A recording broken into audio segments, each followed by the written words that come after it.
No, that's all we really see in this market. Price goes up, people want to rush in. Price goes down, people want to freak out. And I feel like nobody really ends up sitting there asking themselves, well, why is this happening?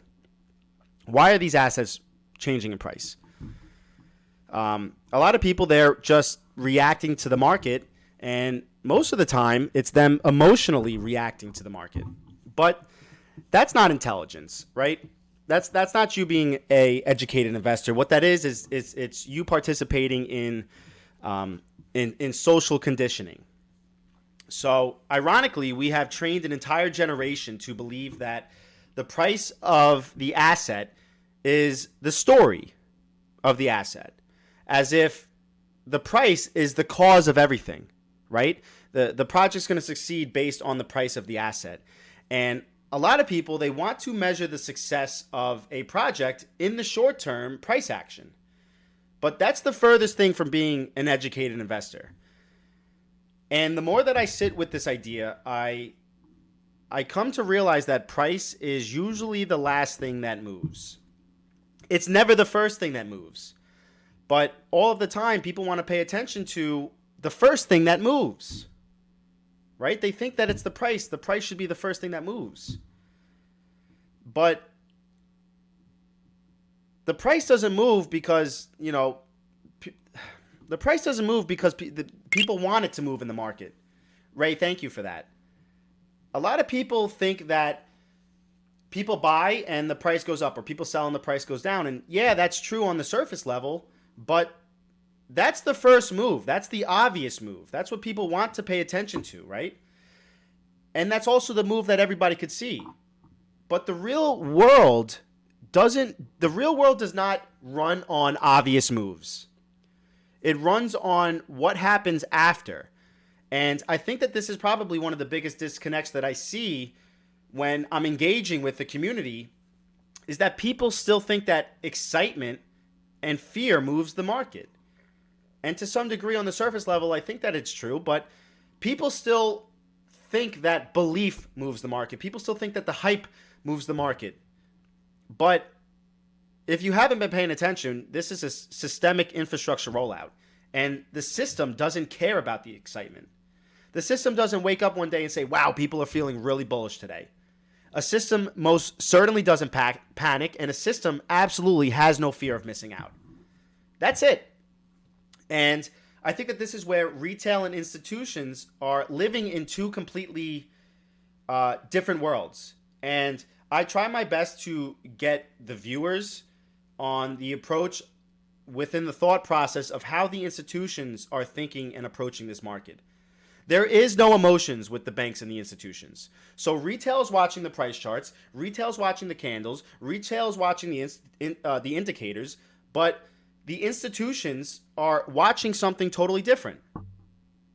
Do you guys know what it is? Do you guys know what they're watching? Because from what I'm seeing, the institutions are watching whether or not the payment clears. They're watching whether or not the transaction settles. They're watching whether or not it's going to reduce risk. They're watching whether or not it's going to free up capital. They're watching whether or not it's going to keep them compliant. That's what I see the institutions paying attention to. That's the checklist. That is the institutional checklist. And within that checklist, there is no emotion, there's no excitement, there's no narrative, but it's pure functionality.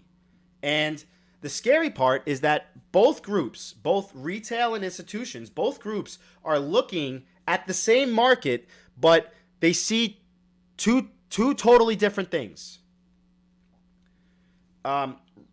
Retail is paying attention to the movement of the market, and the institutions are seeing the machinery of the infrastructure that's behind the market.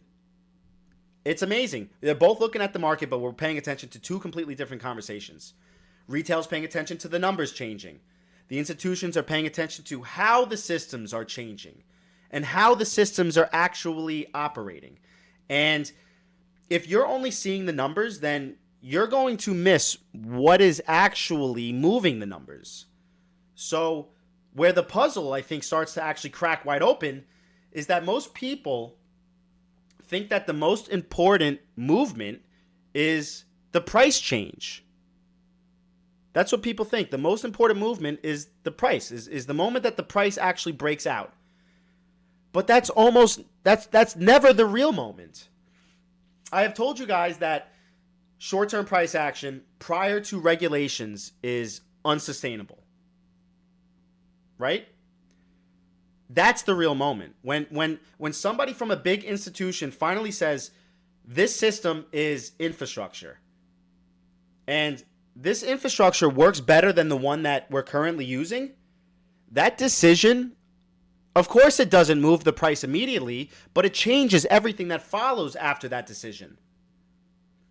So think about it. When a new system gets chosen, when a new process gets adopted, and when new rails actually get installed, nobody's ringing the bells, right? Nobody's sending out the tweets. Nobody's making sure that you're paying attention to the right things. There's no countdown and there's no alerts to this. But it'll just run in the background of that system. And in the meantime, they're laughing at us. They're laughing at us while we argue about price. That's what they're doing. They are laughing at us while we're arguing about the price. We're arguing about the price of a system that's already set in motion. So I keep coming back to this idea that they see the reaction, but they're not paying attention to what causes the reaction. Right? They see the effects of it. Retail sees the effects, but they don't see the decisions that are being made. Retail is looking at the price, but they don't see the functionality of these ecosystems. And once you notice this sequencing, then your questioning in this market becomes very different. It becomes completely different. You can almost tell who's seasoned in this environment based on the questions that they ask. And if you are viewing this from an institutional mindset, you stop asking, is this asset overpriced? Is it underpriced? Is it going to go higher? Is it going to go lower? You don't ask those questions. You could tell who's seasoned and who's paying attention to the right things based on the questions that they're asking. They're probably asking, is this asset being used? Is it required? Is it necessary? Is it going to survive rules and regulations? Because if something is needed for the system, then it's going to get used. And when something gets used, things start to happen that most people never actually take the time to trace it back to the original source.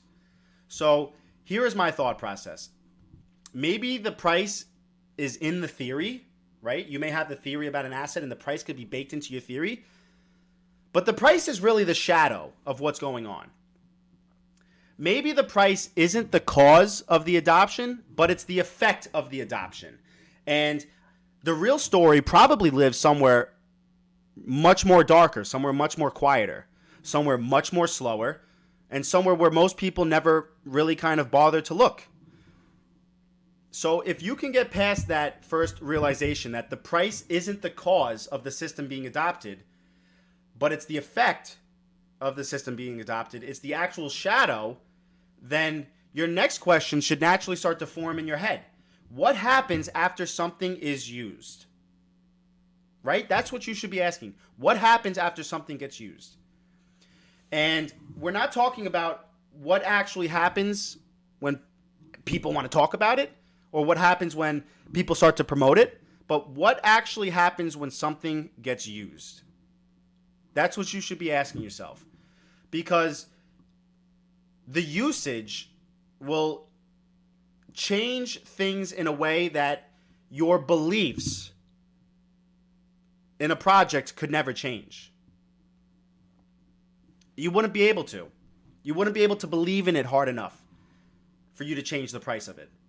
And this is where my own thinking really started to kind of hit the brakes and slow down a little bit. Because when I first started to investing, I had realized that I had been asking the wrong questions for a very long time. When I was green into the market, I was asking, are people going to like this? Are people going to buy this? Are people going to believe in this project? And as I grew as an educated investor, my thought process had changed. And I was thinking that I had a better understanding of what was really going on. And those stupid little questions had evolved into something a little bit more complex. My critical thinking had evolved a little bit better. And I think that the better form of questions, right? The better thought process, the better series of consensus is what happens if this becomes part of the system. All of those stupid little questions I had evolved into what happens when this becomes part of the system. Because once something is a part of the system, the opinions don't matter anymore. The opinions don't matter anymore, do they? So, I don't know. Let me think this through with you. Let's say that an institution wants to use a system, and they're not gonna do it to try to make money on it. They're not waking up saying, can we pump this token? But what they're really kind of trying to figure out is whether or not they can utilize this, right? What can this thing do for us? How can we move value faster? How can we reduce the risk? How can we stop capital from sitting around doing nothing? That's what these institutions are thinking. How can we make sure that it's not going to break any rules? Can we maintain the compliance? That is the entire mindset of the institutions and the banks. So when the banks and the institutions want to choose a system, they're choosing it based on functionality, not the potential upside for a financial gain in the asset. And then you could probably add on top of that, if the price was never the goal for the institutions, then the institutional usage still has consequences, right? There's still a cause and effect of it. There is a domino theory that involves institutional usage. And I think that's where things really start to get interesting. Because the market doesn't care why something was used. It only cares to the fact that something is being used. So let me slow it down for you, right? Let's think this through. If a system gets used once, chances are nothing's really going to change. If the system gets used occasionally, still, chances are nothing's really going to change. But when a system becomes part of the daily operations, when it's literally baked into the workflows, when it's actually relied upon, now that's a completely different world. Now we're in the world of usage. There's different forms of usage. So if the activity increases, or when the transactions continue to grow, or when the flow actually starts to become consistent on a 24/7 basis, that consistency is going to create pressure or demand. That's the key, isn't it? That consistent usage is going to create demand, consistent demand. But nobody actually sat down in the boardrooms and planned for that pressure to unfold. Nobody sat in the boardroom saying, let's create demand for this asset. What they said in the boardrooms was, let's see if this thing could fix a problem. But in order for us to fix that problem, it's going to require us to utilize and interact with that system. And that usage or that interaction with the system is going to create demand, which ultimately is going to require liquidity. So maybe this is hopefully where these puzzle pieces are kind of connecting for you guys. Once you realize that usage comes first and then the price will come after, then you stop wondering why the price always feels like it's the last indicator or the price is late. It's reacting to something that had already happened in the background. So I don't like it when people try to reduce the conversation down to, is this a good investment? I think that's a very surface level question. The most educated investors out there are asking, what happens when this becomes necessary? Because that necessity is going to change the entire behavior. When something is necessary, it doesn't matter what the stock market's doing. It doesn't matter what the price of gasoline is doing. It doesn't matter what the inflation rate is. It doesn't even matter whether or not retail is paying attention to it. Because it just runs in the background because it's required. When something runs in the background long enough, the effects will start to stack on top of each other. So this idea had started forming in my head that maybe the most important moves in the market are not the intentional ones.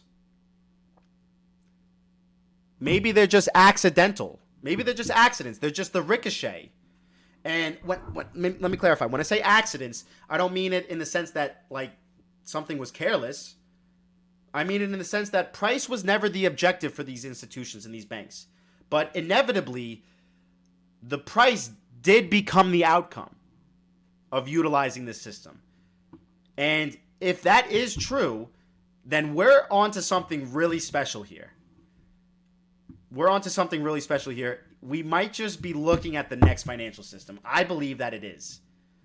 Now, this may sound funny to many of you when I say that the institutions don't really care about the price or what the market is evaluating the project to be worth. I know it sounds funny. It may sound funny to the person who's approaching this from a stock market mentality. This is something that goes completely against how retail thinks about a project. But the institutions don't care about price the same way that we do. Yes or no? I mean, from what I see, retail is looking at the price and they're saying, is this a good time to buy? Is this overbought? But the institutions, they're not asking that question. They're not asking whether or not something is overpriced. They're asking whether or not it works. They're asking whether or not it's going to solve the problems that we're facing. They're asking, does this need to do what we need to do? Two completely different mindsets. And once you shift away from that retail thinking into that institutional thinking, you have to sit there and really consider the effects of what it means. Because if the price doesn't affect their decision to use something, then the price doesn't control the demand in the same aspect that we think that it does.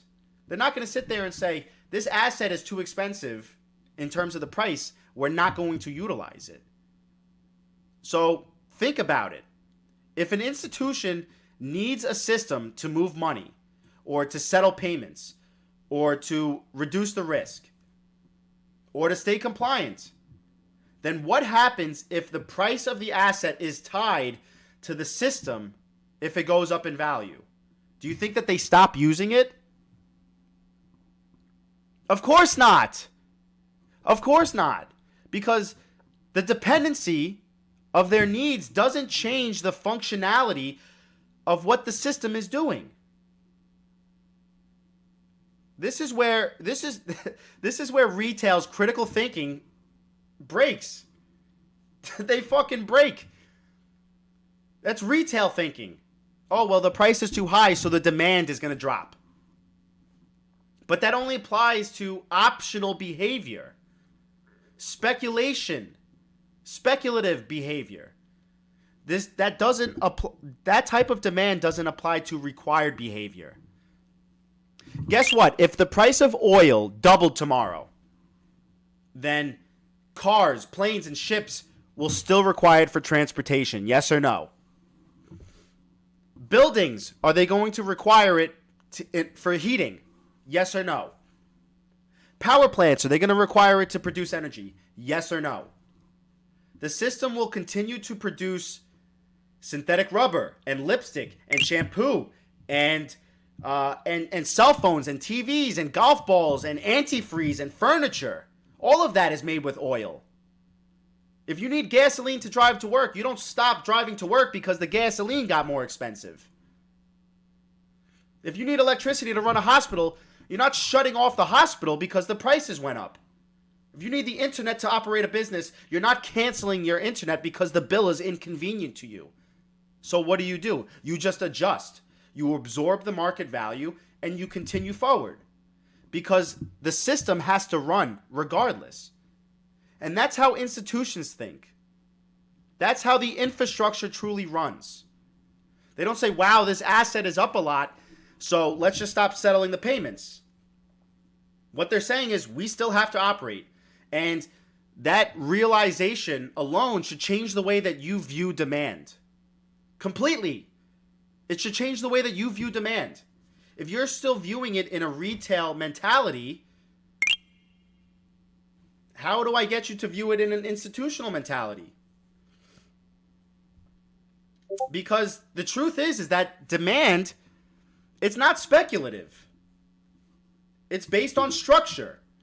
And that structural demand creates a particular type of behavior. And that behavior reacts very differently than retail demand. Retail demand disappears when things get uncomfortable, when things get too expensive, when things are overbought. But the institutions, that infrastructure, they can't just disappear. They don't have that luxury.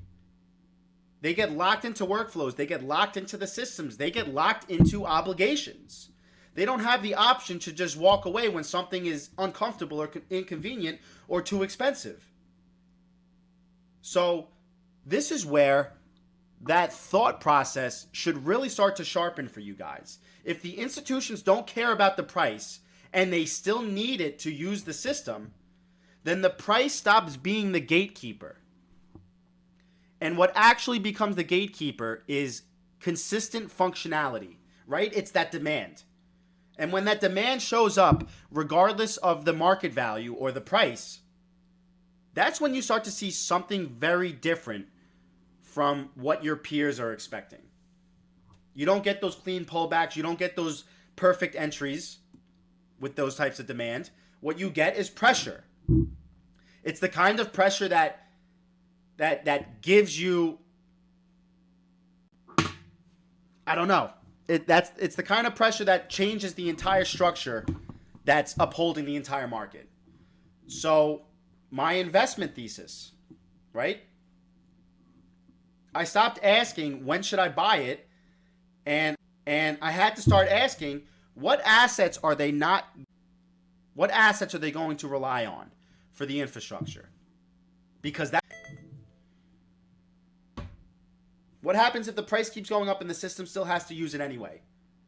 If you haven't asked yourself that, then think about that for a second. What happens when the price keeps going up, but the system still has to use it anyway? If the demand was optional, then the price would matter a lot more. Right? If the usage was a choice, then the price of the asset would pump the brakes at certain moments. But when something is required, that demand doesn't behave like a stop sign. And I had made a video about this, and my moderator, Brendan, had commented that it was one hand washes the other kind of ordeal. And I completely agree with him on that. This is where that second order effect would really start to present itself. And that's not because somebody is planning on it, and it's certainly not because somebody wanted it, but it's because the system had no alternative. So I'm going to try to walk this through with you guys kind of slowly. And this is what I mean. If a token goes up 10% and people still use it, nothing special really happened. If it goes up 50% and the usage continues to grow, still nothing really special happens. But if the project goes up 100x, 300x, 1000x, and the system still uses it, that should tell you something very, very important. It tells you that the demand isn't responding to the price, but the price is responding to the demand. And that second market effect can really only exist in a utility-driven market, not in a speculative market. It's up to you guys as educated investors to decide if you believe that we're shifting out of a speculative market into a utility-driven market. Maybe some of you still think that speculative assets and meme coins are forever. They're forever going to be the future. I don't know. That's up for you to decide. But I think you guys know where I stand on that. And when that script flips on the retail's narrative, right? When it hits them right on their fucking heads, and when it comes to demand and price action, what are you going to do? Are you going to think that the price is too high, so the demand has to slow down for these infrastructure plays?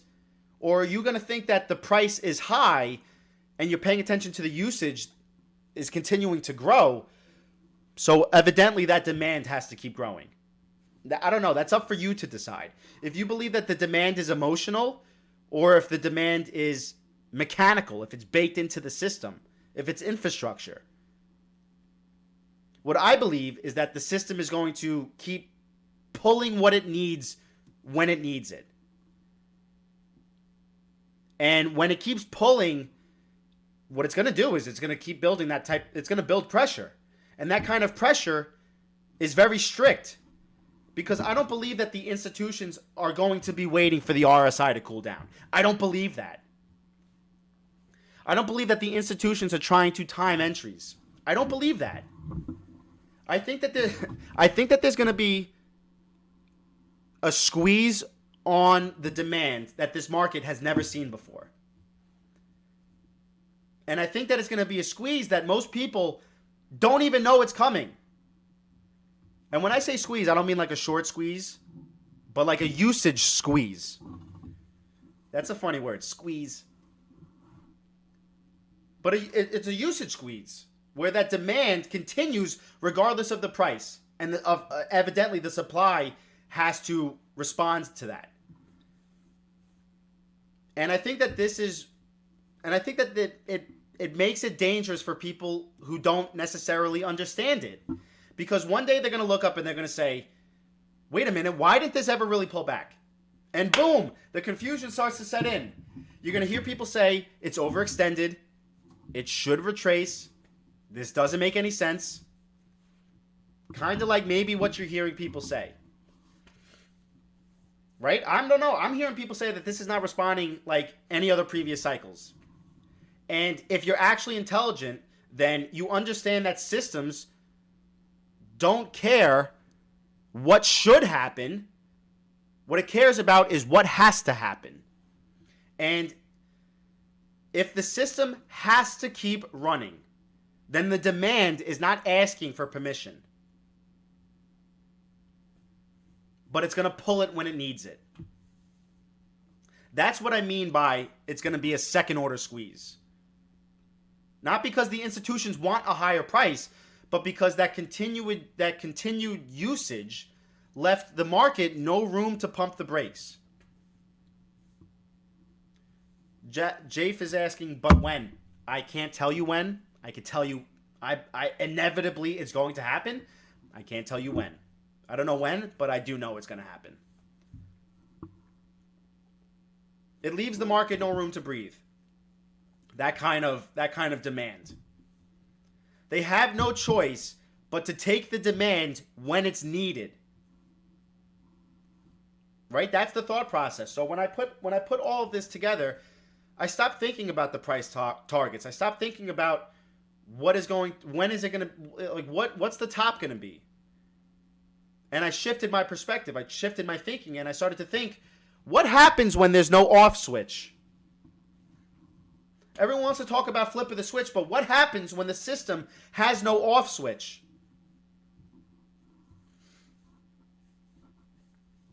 I don't know. Maybe you're following me with this thought process. If you are, then here's another thing that we have to address. And this is another word that gets thrown around a lot. You hear it everywhere. It's overbought. It ran too far. It has to cool off. It's waiting for a pullback. It's overbought. And listening to that does make sense. I'm really not knocking it if you're viewing it in a retail lens. But the moment that you start to look at it through an infrastructure and a systemic perspective, then that word has no meaning. The word overbought has no meaning. Because overbought assumes something very specific. It's assuming that the demand is optional. It's assuming that the buyers can just get up and walk away when they need to or when they want to. It's assuming that the system can just pause and cool down. And that assumption of something being overbought completely falls apart when the usage is required and when that demand is mandatory. So give me a moment and let me walk you guys through this. Retail is treating the market as if it's a game, right? You enter, you exit, you wait, you time. But the infrastructure doesn't behave like this is a game. They don't behave that way. The infrastructure is behaving like something is a utility. The electricity doesn't get overbought. The water doesn't get overextended. The internet doesn't wait for a pullback. If the system needs it, the system is going to use it regardless. So when I hear people say it's overbought, what they're really saying is that I'm uncomfortable at this price right now. And kudos to you. At least you're being honest. At least you're being honest to the people listening to you. But that doesn't mean that the system agrees with you. Just because you're honest. Because guess what? The system is not checking indicators. The system is not watching the charts. The system is not waiting for the sentiment to cool down. That's not what this system is doing. It's saying, do we still need this infrastructure in order to operate today? That's what they're saying. If that answer is yes, then the demand shows up anyway, regardless of the current market value. So again, this is the separation between retail and institutional thinking. Completely separate.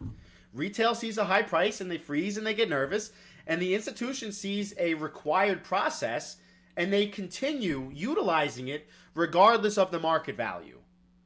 Because stopping infrastructure is not an option. It's not an option.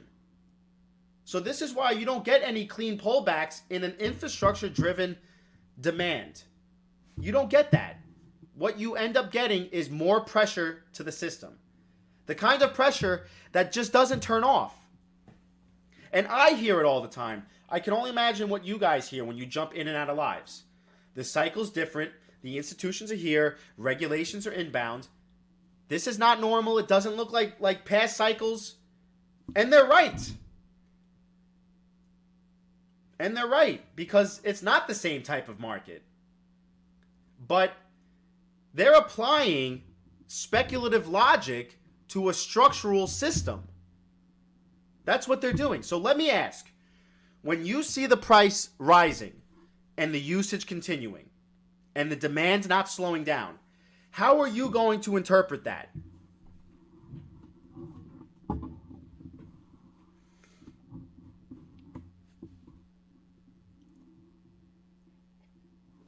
Oh my God. Oh, that put a fat bitch down. How are you going to interpret that? Are you going to say it's too high and that demand's going to stop? Or are you going to say that it's high and the demand hasn't stopped? How do you interpret that? Maybe it's only going to be, maybe the demand's only going to be even more in 2030, even more in 2040, even more in 2050. And based on how you answer that is going to dictate what kind of investor you're going to be. So for me, as someone who is heavily utility focused, I don't use words like overbought, because it's not the price that matters. It's not the price that matters.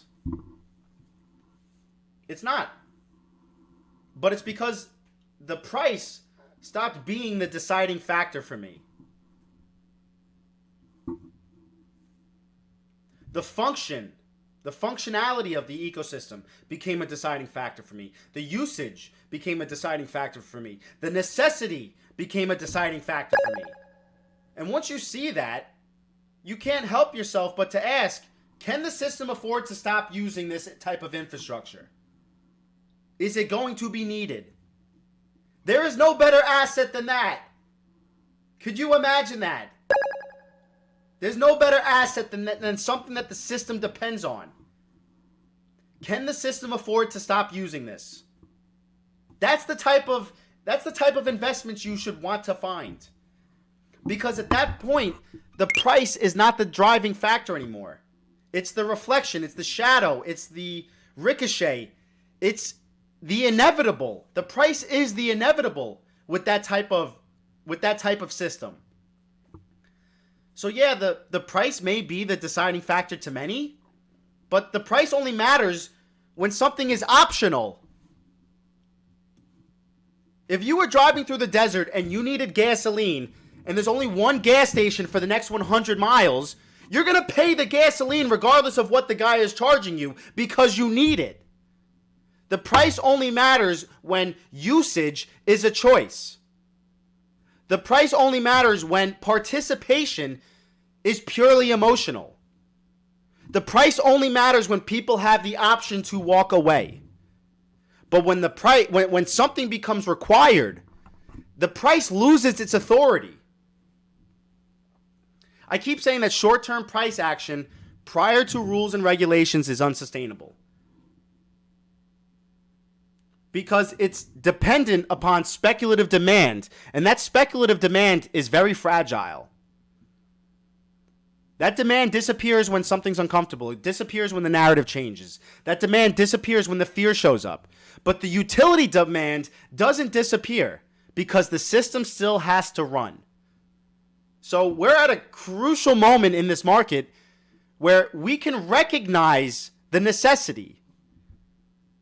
We can recognize what is trying to function at the highest forms of the financial system and what is actually being integrated in. And if a system is forced to keep pulling liquidity, keep settling transactions, and keep operating day to day, then the price is irrelevant because the usage is required. Sometimes it means that the system is working harder than ever. And if that's the case, then the real risk isn't buying something too high. The real risk is misunderstanding why it's high in the first place. Because if the price is rising, despite the resistance, despite the retail skepticism, despite retail's discomfort, then that usually means that the price didn't have a choice. And when the system doesn't have a choice, it keeps pulling what it needs at whatever the price the market demands it. So that's when I knew I wasn't looking at a normal market anymore. I was looking at a system start to come online. And maybe that's where it started to click for me. Because once I realized that the system is not going to have a choice, I understood that it has to keep running regardless. I realized that I'm watching something come online in real time. And then everything changed for me. So sure, the markets could be emotional. The markets could swing. The markets could hesitate. But the systems don't. The systems don't care if you're comfortable. It doesn't care if it's expensive. It doesn't care if people are arguing on social media. What it cares about is continuity. Infrastructure operates on necessity. If it's chosen, if it's integrated, if it's relied upon, then it doesn't get shut off because retail thinks that it's overpriced. I told you I would talk about price, but I'm not talking about a price prediction. I'm talking about recognition, price recognition. It's inevitable. It's recognizing what is being built. It's recognizing what is being adopted. It's recognizing what cannot be turned off once it is relied upon. So that's why I feel really passionate about this market right now. Because we have one chance at this. We have one chance at this. And you know what? I'm glad that not everyone agrees on XRP. I'm glad that not everyone agrees on QNT or Chainlink or HBAR. I'm glad not everybody agrees. Because when everyone agrees, it's already too late. It's already done. When everybody understands what's really happening, that system is already up and running. It's too late. So tonight I really wanted to kind of channel and focus your thinking on the aspects of what happens. What happens when this becomes unavoidable, when it embeds itself into the financial system, when it becomes the default? What happens when there's no alternatives tech stack? Because at that point, you're not betting on the belief in a project.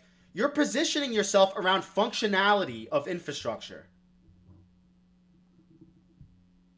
So that's when I knew that this wasn't about speculation anymore. It was about understanding what the system needs to survive. To me, that is the only type of investments that make sense. That is your commodities, ladies and gentlemen. Who gives a fuck about the securities? Who gives a fuck about the securities? What does the system need?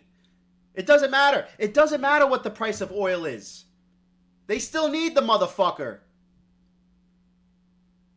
They still need it. That type of institutional demand, it doesn't matter what the price is. They still need it. They need it to function. What better investment than that? What better investment than utility? I don't know. I don't know. Is there something else out there that I'm not looking at? I mean, is there something else out there that I'm not paying attention to? Am I missing something? This is a once-in-a-lifetime opportunity, ladies and gentlemen. It is. It really fucking is. This is becoming embedded so deeply into the financial system. It's infrastructure. It's upgrading how everything is going to operate. Once everything becomes faster, cheaper, more efficient, more reliable, more secure, they don't go back to the old system. That's it. Once it works, it fucking works. Look at our current financial system. It's been the same way for the last 70 years. For the last 50 years. You're probably holding on to financial infrastructure. You're not just holding on to a coin or a token. You're holding on to infrastructure. Do you know how valuable that's going to be? Do you know how valuable that's going to be? This is absolutely life-changing. You are holding on to something that the system needs in order to function. The financial system. Quadrillions of dollars. Trillions and trillions and billions and quadrillions of fucking dollars. Everything. Puzzle time. I don't think that there is a better investment opportunity right now than investing into the infrastructure. It's like owning the internet itself. Tadashi, guys, please give this guy a follow. Awesome educator. That's it. It's almost, you honestly probably couldn't even put a number on the value of this infrastructure. What is the internet worth today? It's impossible to know. There's no way you can dictate what the internet is worth. Well, this is the internet of value. This is everything of everything. Everything of everything. How do you put a value on that? Everything liquid and illiquid in a value form. Put into the infrastructure, and you're holding on to the gasoline that makes the engine go. There's no other chance like this in history. Please do not fuck this up. Please don't fuck this up. I know that it's hard to watch all of these developments come out around these assets and the price doesn't move. I understand it's hard. But there's going to come a time where you're going to be happy that you were disciplined enough and patient enough and stoic enough to just sit on your hands. You won't even remember how painful it was to look at this boring price action. I say it all the time. There's 3 ways you could fuck this up. That's it. There's 3 ways you could fuck this up. Buying the wrong things. Being emotional. Buying it high, selling it low, being impatient. And not custodying your digital assets properly. Being irresponsible with it. There's 3 ways you could fuck this up. So let's try to narrow this down so that you guys have the best opportunity to become the most successful investors that you can be.